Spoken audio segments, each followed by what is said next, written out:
अच्छा ये बताओ वार कितने होते हैं? कितने वार? कौन सा बढ़िया है 7 में हैं? सबसे अच्छा कौन सा? सोमवार। ये भैया बताओ काली टी शर्ट वाले, कितने वार होते हैं? 7। कौन सा अच्छा है? 7 ही अच्छे हैं। आप बताओ चश्मा वाले भैया, 7 वार में सबसे बढ़िया दिन कौन सा है? वार कौन सा वार बढ़िया है?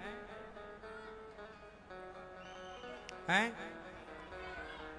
संडे।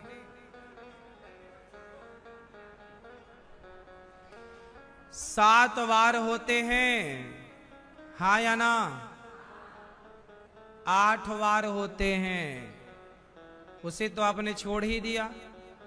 8वां वार होता है परिवार। सोमवार, मंगलवार, परिवार। जिसका परिवार अच्छा है उसके 7 दिन अच्छे हैं। जिसका परिवार अच्छा नहीं है तो क्या सोमवार और क्या मंगलवार और क्या बुधवार। इसलिए 7 वारों को बेहतर बनाना चाहते हो? कितने लोग 7 वारों को बेहतर बनाना चाहते हैं? 7 वारों को बेहतर बनाना है तो पहले परिवार को बेहतर बनाओ, और परिवार को बेहतर बनाना है तो पहले धनुष तोड़ो। राम जी ने पहले क्या तोड़ा?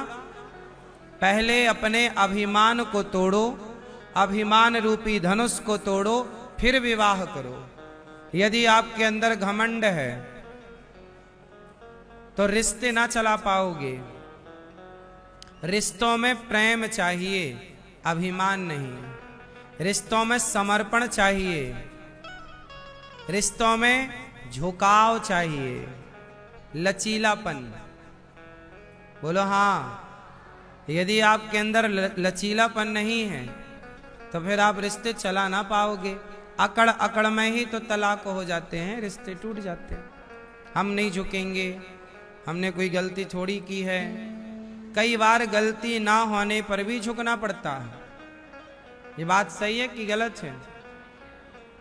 कई बार गलतियां ना होने पर भी क्या करना पड़ता है? मैया ए छोरी बैठ जा बेटा। गलतियां ना होने पर भी हमें कई बार झुकना पड़ता है। कितने लोग इस बात को मानते हैं कि कई बार झुक के रिश्ते बचाने पड़ते हैं? तो आपको ये आता होगा तो आप बढ़िया रिश्ते चला पाओगे, और आपको झुकना नहीं आता होगा तो आप रिश्ते नहीं चला पाओगे। फिर रोओगे। फिर क्या होगा? फिर रोगे। जब से हुई है शादी आंसू बहा रहा हूं। जब से हुई है शादी आंसू बहा रहा हूं। मुसीबत गले पड़ी है उसको निभा रहा हूं। यदि नहीं आया लचीलापन तो आंसू बहाओगे, रोगे। इसलिए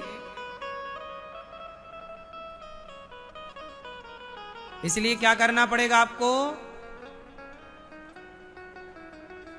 धनुष को तोड़ना पड़ेगा।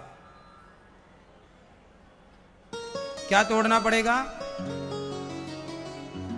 राम जी ने धनुष तोड़ा, सीता जी आई माला पहनाई, राम जी ने भी माला। बोलिए सियावर रामचंद्र की। अब राम सीता का विवाह हुआ, भरत जी का भी विवाह हो गया लगे हाथ। भरत जी की पत्नी का नाम क्या है? माता मांडवी। लक्ष्मण जी का भी विवाह हो गया, नाम क्या है पत्नी का? माता उर्मिला। शत्रुघ्न जी का विवाह भी हो गया, पत्नी का नाम क्या है? माता श्रुति कीर्ति। चारों भैयों का विवाह हो गया। अब जब विवाह हुआ तो बारात रुकी, जनक जी से विदा मांगी, आज्ञा दो। रोकते रोकते 6 महीने बारात रुकी। राम जी ससुराल में कितने दिन रहे? 6 महीने। अब दशरथ जी कह रहे हैं आज्ञा दीजिए। जनक जी बोले हम कैसे आज्ञा दें? दशरथ जी बोले जाना है। अब विदाई का कार्यक्रम शुरू हो रहा। सोचिए जनक नंदिनी आज विदा हो रही है जनकपुर से। सीता मैया जनकपुर से विदा होकर ससुराल जा रही हैं। दशरथ जी ने जनक जी को प्रणाम किया।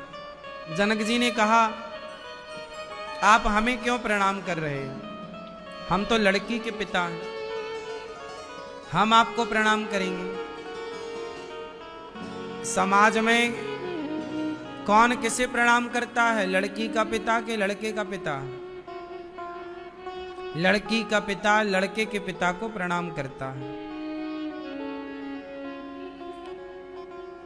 आजकल गले मिलने की परंपरा है, बहुत अच्छी परंपरा है, पर जो प्राचीन परंपरा रही है वो ये परंपरा रही है कि लड़की का पिता लड़के के पिता के प्रणाम करता है पांव छूकर। तो जनक जी ने प्रणाम किया तो दशरथ जी ने कहा कि आप मुझे प्रणाम क्यों कर रहे हैं? तो दशरथ जी ने प्रणाम किया जनक जी को, मतलब लड़के के पिता ने प्रणाम किया लड़की के पिता को। तो सवाल खड़ा हुआ कि दशरथ जी आपने प्रणाम क्यों किया? रिश्ते में तो आप बड़े हैं। तब दशरथ जी ने कहा कि ये बताओ देने वाला बड़ा होता है कि लेने वाला? बोलो। तो दशरथ जी ने कहा जनक जी आप तो देने वाले हैं, आपने तो कन्या दान दिया है, हम तो लेने वाले हैं। लेने वाला हमेशा छोटा होता है, देने वाला हमेशा बड़ा होता है। इसलिए सिद्धांत की दृष्टि तो कहती है कि लेने वाला छोटा है और देने वाला, तो लड़की का पिता बड़ा होता है कि छोटा होता है? परंतु समाज उसे छोटा कहती है। अब क्यों कहती है ये रिसर्च का विषय है। जबकि लड़की का पिता तो देने वाला है, कन्या दान करता है। इसलिए ये बात केवल इस ओर इशारा कर रही है कि लड़के के पिता को, लड़का पक्ष को भी लड़की पक्ष के लोगों का सम्मान करना चाहिए। केवल सम्मान लेने की चाहत ना हो, सम्मान देने की भी चाहत होनी चाहिए। रिश्ते तब चलते हैं, हमारे यहां रिश्ते का नाम है समधि। लड़की का पिता और लड़के के पिता को हमारे यहां क्या नाम दिया जाता है? समधि। बताओ पीले भाई आपके समधि हैं? कहां?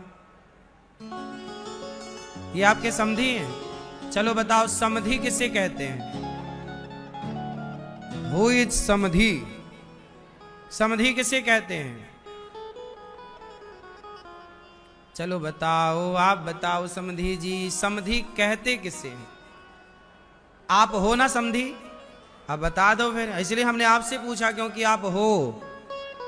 ये बच्चे तो अभी हैं ही नहीं समधि, इसलिए इनसे पूछना सही नहीं है। पर आप समधि हो, बताओ समधि किसे कहते हैं? ये पीली मैया किसे बुला रही हो मेरी मां? समधि किसे कहते हैं? चश्मा वाले भैया बताएंगे। हैं? सुनो, शब्दों को गौर से सुना करो, उसका अर्थ उसी में होता है। समधि, सम बोलो, सम, धी अलग कर दो, सम प्लस धी। धी कहते हैं बुद्धि को। धियो यो न प्रचोदयात् धी। संस्कृत में धी कहते हैं बुद्धि को। धी मतलब धियो, धी मतलब बुद्धि, और सम मतलब बराबर, एक सी। हमारी और तुम्हारी विचारधारा जब एक सी हो जाए, हमारे और आपके विचार जब एक हो जाएं तो रिश्ता जुड़ जाता है।